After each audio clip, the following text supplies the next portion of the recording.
Hi everyone. Today we'll see how Mendel used mathematical logic and statistics to carry out monohybrid cross and to understand inheritance of one gene. Genes are the unit of inheritance which determines the characteristics and that are transferred from one generation to other. And these genes are present in the DNA, that is the hereditary material which is located inside the chromosomes. They are present as small segments of chromosomes, and each segments that are located in the chromosome, they indicate a particular characteristics or they show a particular trait. Genes occur in pairs in diploid organism. In diploid organism, there are two sets of chromosome, each obtained from the parents, that is during the sexual reproduction. Each parental gamete have a number of chromosomes. Those are haploid in nature since they have undergone meiotic division. The union of two gametes, that is the haploid gametes, will give rise to diploid organism. And we see that the set of chromosomes which are present in both the parents will be seen in the diploid cell. Both the sets forms the pair in the diploid cell, and hence they are called as homologous chromosomes. Though both the chromosomes are formed from two different individual or two different gametes, still they are alike by the shape or the size or the centromere position, and also the characteristics that are present in one chromosome will be also present in the other chromosome. So therefore they are called as homologous chromosomes. So genes also will occur in pairs on these homologous chromosomes. So these pair of genes we also call it as alleles. Genes or alleles, they are present or located at one particular point or locus on both the chromosomes, but they have the variants. For example, here the eye color is located at one particular position, at same place the eye color located at that particular point on the other chromosome. But there can be variant. For example, this particular chromosome may have brown colored eye characteristic, and on the other it may be blue eyes, or both may be for blue eyes or both may be for brown eyes. So alleles are the pair of genes having certain variants present in them. So this basic knowledge was essential to learn about monohybrid cross or inheritance of one gene. So without wasting our time, we'll start with monohybrid cross. Mendel chose 7 contrasting traits having variants or different forms of traits in that particular characteristic. So all varieties he carried out self-pollination so that he could get true breed plants for his experiment. He noted that in F1 generation, the one which was expressed are the dominant characteristics and the one which were hidden are the recessive characteristics.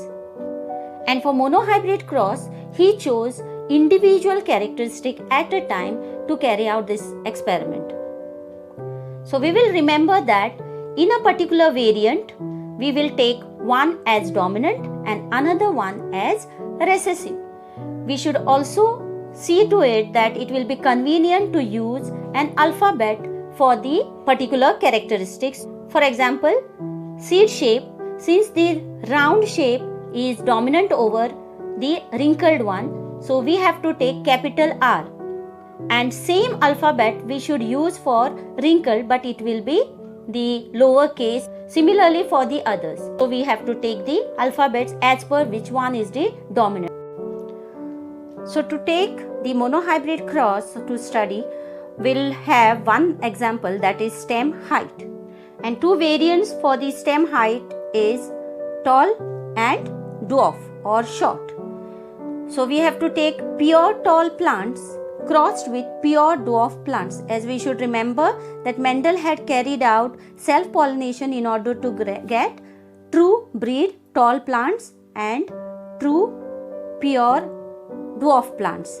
Now since they have undergone self-pollination repeated time in order to get these pure forms, we can call them as homozygous.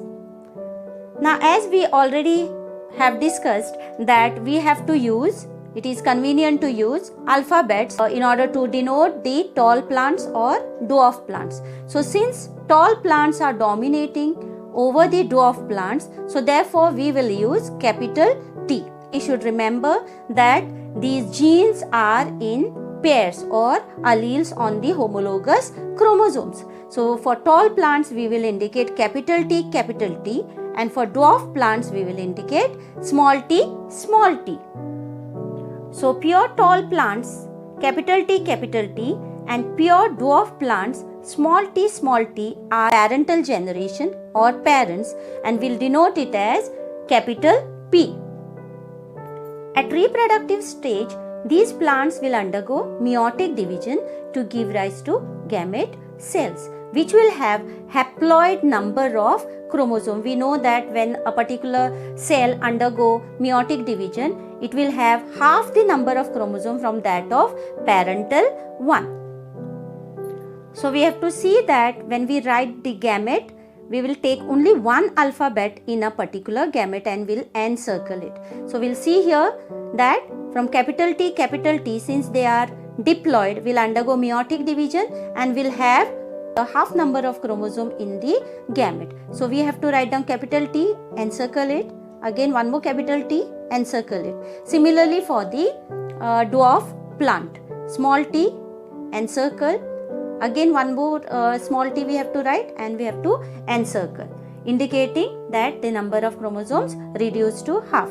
And then we have to see the first generation, what are the plants that will be formed with the help of Punnett square.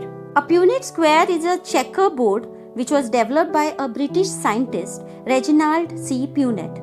It is the graphical representation in order to calculate the probability of all possible genes which we will see in the offsprings of F1 generation or F2 generation after the genetic cross. The possible gametes are written on the two sides, that is usually at the top row and at the left hand side column, which is shown here. So we have to write down male or female gametes, indicating the symbol indicating the gametes that are present at both the sides.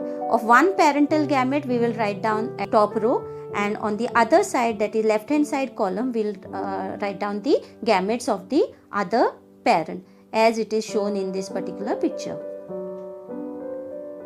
And all the possible combination of these gametes will be written in these squares, and we'll come to know what are the types of plants which are seen in F1 generation. So when the cross was carried out between the tall plants and dwarf plants, they produce the gametes, and the gametes are shown as in the Punnett square, and we can see here the different types of individuals which are shown in these squares. There are all tall plants which are being seen. Now why we are saying there are all tall plants even though there is small t here?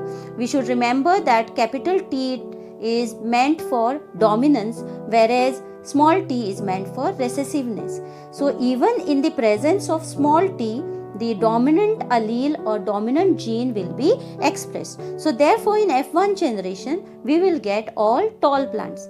Now since this particular offspring have recessive gene too, so therefore we call it as hybrid or heterozygous, whereas for the parents we call them as homozygous, since both the alphabet which we have shown are pure, so they are pure forms, capital T or small t, whereas here it is hybrid, since there are the combination of two genes from both the parents which is seen in the offspring. So therefore they are called as heterozygous or hybrid tall plants.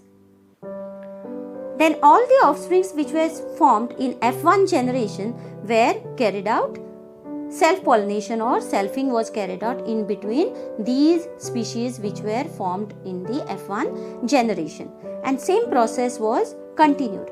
So since it is heterozygous, definitely the gametes that have been formed will be different from each other, having two different types of genes. So we have to write down gametes in bracket G to show the gametes in the circle.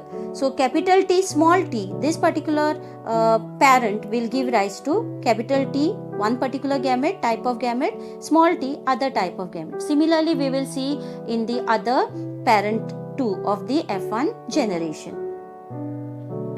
To find out F2 generation, again Punnett square can be represented, and these gametes would be written on the rows or the column. Now, we should remember that these symbols designate the gametes. So, female gametes are eggs, whereas male gametes are the pollens that were shared on that particular flower. So, from the self-pollination, these are the combination of offspring which will be seen. Now, one thing we should remember, that there is the probability or 50% chance of the union of gamete. Say for example, capital T gamete of this particular plant will fertilize with the capital T of the other plant, or it can fertilize with small t of the other plant. So, there is the possibility wherein capital T of one will fertilize either with capital T of the other plant or small t. So, that means this particular gamete can fertilize. There are 50% chances to fertilize with capital T gamete of the other plant or small t gamete of other plant. Similarly, this small t has the possibility 50% chances to fertilize with capital T or small t. So, random fusion of gametes can take place. So, when the random fusion of gamete will take place, definitely different types of offsprings would be seen in the F2 generation. So, what are the different offsprings that are formed in F2 generation? And we have to write down it as phenotypic ratio. So, phenotypic ratio was 3:1, indicates that there are 3 tall and 1 dwarf plant. You can see here capital T is the tall plant, capital T small t indicate the tallness. Why? Because capital T is dominating over the small t, whereas there is only one offspring which is dwarf, that is small t. Now, when we speak about 3 tall, 1 dwarf, and it is the phenotypic ratio, phenotypic indicates the morphological features or observable features which we can see. So, it makes 3:1 ratio. Now, genotypic ratio is with respect to genes that are present. So, we can see here capital T is exactly similar to the parental tall plants or pure tall plants. So, therefore, it will be homozygous tall plant. Then we see the other genotype, that is capital T small t. Again, one more capital T small t is mentioned in these squares, which is different from that of tall plants. So, it is heterozygous, and or we can call it as hybrid tall plants or heterozygous tall plants. Whereas the one is pure dwarf plant, which is exactly similar to one of the parent, that was pure dwarf plant. So, what do we get? The genotypic ratio as 1:2:1, indicating 1 homozygous tall, exactly similar to one parent, 2 heterozygous tall, which are the hybrid variety, and 1 homozygous dwarf, again it is identical to one of the parent. So, this way we get the genotypic ratio, which indicates the genotypes that are seen in F2 generation.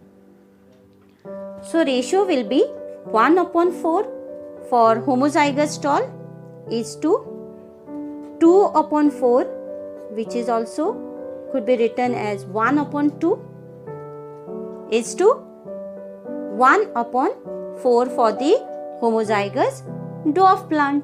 So, mathematically Mendel explained about the capital T or small t, the gametes that are bearing this particular genes with the capital T or small t, they are having equal frequency of half. So, if we consider the gametes bearing capital T and small t, the frequency is half, then we can have an expression that is half t plus half small t, the whole square, will give half t plus half small t multiplied by half t, capital T, plus half small t. So Mendel explained mathematically the expression of genes, and which has the gametes, that is the frequency of gametes will be always half in monohybrid cross. We see that the one is homozygous, two are heterozygous, and again one is homozygous. So that's how we get 1:2:1 ratio in monohybrid cross as genetic ratio. So this is the way how monohybrid cross has been carried out. It is very important to write down parents, gametes, first generation, then selfing, gametes, first that is second filial generation, phenotypic and genotypic ratio when we are carrying out this monohybrid cross. So same way it can be carried for the other traits, since it is very important from exam point of view. Most of the competitive exams such questions are being asked, such problems are being asked.